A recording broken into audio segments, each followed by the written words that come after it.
Hi friends, మాకు చేపల పులుసు అంటే చాలా ఇష్టం. మేము వీక్లీ 2 టైమ్స్ అయినా చేపల పులుసు చేసుకొని తింటాము. ఈరోజు కూడా చేపల పులుసు చేసుకొని తినాలనిపించింది.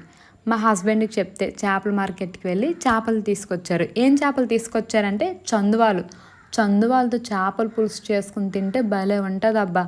ఫస్ట్ చందువాల్ని బాగా క్లీన్ చేసుకొని తర్వాత అందులో సాల్టు, కారం, గరం మసాలా అండ్ ధనియాల పౌడర్ వేసుకొని బాగా మిక్స్ చేసుకొని పక్కకు పెట్టుకోవాలి.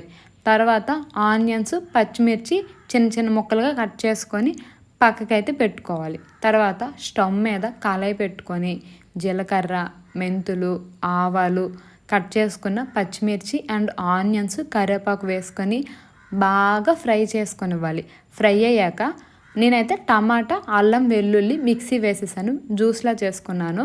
ఆ తాలింపులో వచ్చి ఈ టమాటా జ్యూస్ని వేసుకొని బాగా ఉడకనించాలి పచ్చివాసన పోయేంత వరకు. తర్వాత అందులో కారం వేసుకోవాలి. కారం కూడా పచ్చివాసన పోయేంత వరకు ఉడకనించాకే చేపలు వేయాలి. తర్వాత చేపలను అయితే వేసుకున్నాను. అందులో చింతపండు పులుపు వేసుకొని బాగా మరిగించుకోవాలి. లాస్ట్ అండ్ ఫైనల్గా కొత్తిమీర వేసుకోవాలి. చందువ చేపల పులుసు రెడీ అండి. ఎవరికి ఇష్టం ఉండదు చెప్పండి చేపల పులుసు అంటే. అందులో మళ్ళీ చందువ. మా హస్బెండ్ వచ్చి వాళ్ళ ఫ్రెండ్స్ని కూడా పిలిచారు.